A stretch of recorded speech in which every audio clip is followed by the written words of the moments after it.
Hello everyone, this is going to be a quick recap of what we found during our recent live stream of Lincoln Cent Roll Search box number 7.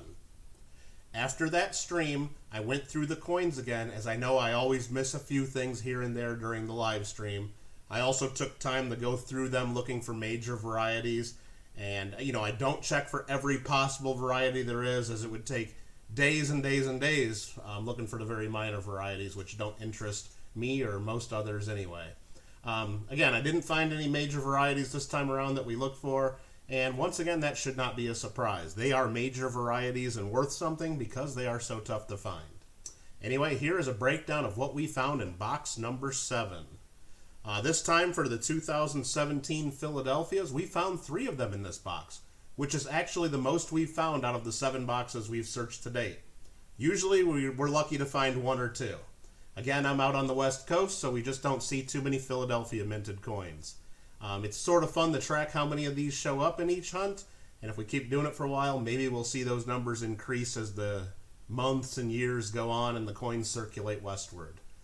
We'll see, but as I've mentioned before, I really don't find too many Philadelphia coins at all, even since 10, 20, 30 or more years old. They're mostly Denver minted coins. So I doubt I'll ever really see the 2017 Philadelphias in very large numbers. All right, for 2009s, right here, the bicentennial of Lincoln's birth and the centennial of the Lincoln Cent, there were 19 total coins from 2009.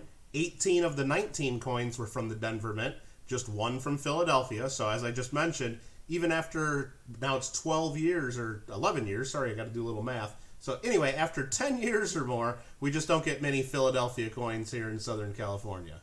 The breakdown was 5 of them were the birthplace design, 5 of them the formative years, 1 of those being from Philadelphia, 6 professional life, and 3 presidency issues right there.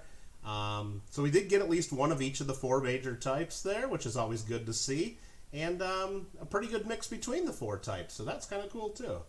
None of the coins were particularly interesting, though, or not really worth showing off in any detail.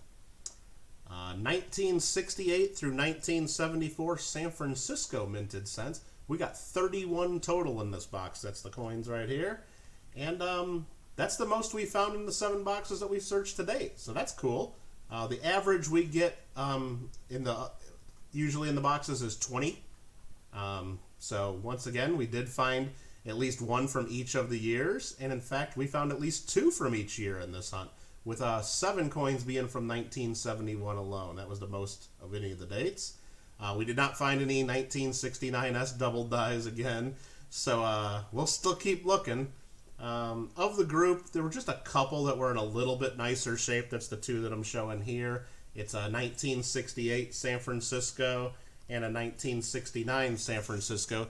Each just has a little bit of, red color remaining, and they were probably the nicest of the group. And we'll just show a quick look under the microscope just so you can see what I'm talking about. So there's the 68S that we found, a little bit of original red color, and then for 69, there we go. So neither of them are too great. Probably not worth any premium or really worth saving, other than just the fact that they're from the San Francisco Mint, but that's the nicest we found of the 31. All right, next up, we'll put these S-Mint coins back in their spot. Next up, we do look at the 1959s. We found 2 examples of that first year Lincoln Memorial Cent this time around. 1 of them was from the Denver Mint, and 1 of them was from the Philadelphia Mint, so that's pretty cool. We usually find a couple of those in the box, so finding 2 is about the average that we see.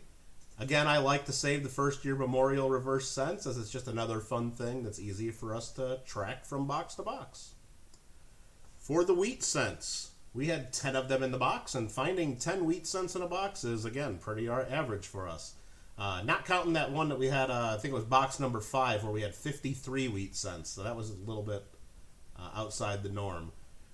The coins we found in this box were from the 40s and 50s, except for 1 of them. This was the 2nd box in a row that we found a 1919 Lincoln Cent, just over 100 years old, and so that was really fun to find, and we'll show that under the microscope here. There we go. Sorry about that. I just didn't have that. So there's the 1919 that we found. Always cool to find a coin over 100 years old out there in the wild. And there was one other wheat cent that was just a little bit better than we usually see.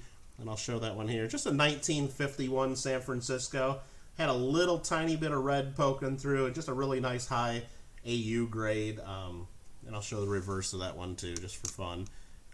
Not a terribly high grade, and probably not worth any real premium or value, but just better than you usually find in circulation. So I definitely set that one aside. All right, we'll put those wheat cents back on camera for everybody. Those right about there. Next up, we look at the foreign coins. We had 3 different world coins in the box this time around. 2 of them were from Canada, a 1986 and a 1997. And we'll show those because just like, I think we talked about this in the last box, but for those that don't know and don't really collect Canadian cents, they appear to be the same, but they're not. They're actually 2 different types. We'll bring up the microscope. The newer one from 1997 is a round coin like you would expect on a cent. And then the earlier one, though, from 1986, is actually a 12-sided coin. So you can kind of see them when you put them side by side like that. The 1997's round and the 86 is a 12-sided issue. So that's a little bit different. And I guess while we have the microscope up, I'll show you the other world coin that we found in the box. That was a 2017 cent from Panama. So there we go. There's the obverse design of the 2017 Panama, and the reverse there, just some text, Un Centésimo de Balboa. Very cool. And having trouble bringing up my other screen there. Sorry about that. Here we go. All right, the other thing that we track is the total amount of copper in the box. Remember, there's 2,500 cents in the box, and of those, there were 319 copper cents. The rest were all the copper-plated zincs. And that does include the fines that we've already mentioned. So that means that 12.76% of this box was copper, the rest being the copper-plated zinc coins. For the 1982 cents in the box, we went through those, and there were 26 copper and 18 copper-plated zincs, so a little bit more of them were copper than not. And of all the boxes that we've hunted so far, the average percentage of copper has always been between, or the total percentage of copper has been between 11 and 13% copper, except for box number 5 that had all those extra wheat cents in it. That brought the total slightly above that range. So it's pretty cool that after 7 boxes, our percentage of copper is really just in a 2% range. So it's pretty neat. And maybe as the years go on, that number will go down and down. So I'm sure if you searched a decade ago, the percentage would have been a little higher. Also came across a couple unusual ones that I just decided to set aside.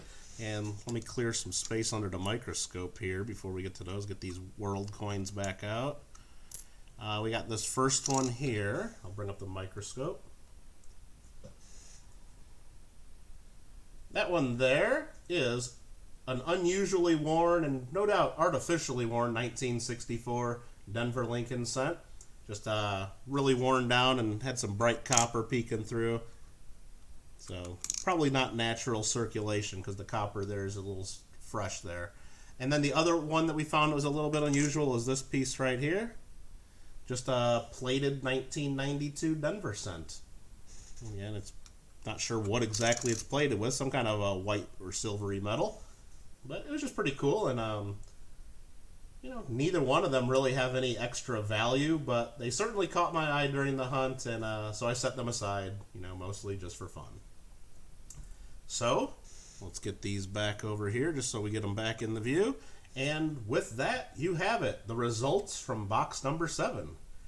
Please let me know in the comments down below if there's anything else that you think we should be tracking as we search boxes of Lincoln cents. Otherwise, I'm just going to keep coming up with a similar list like these as we hunt boxes in the future.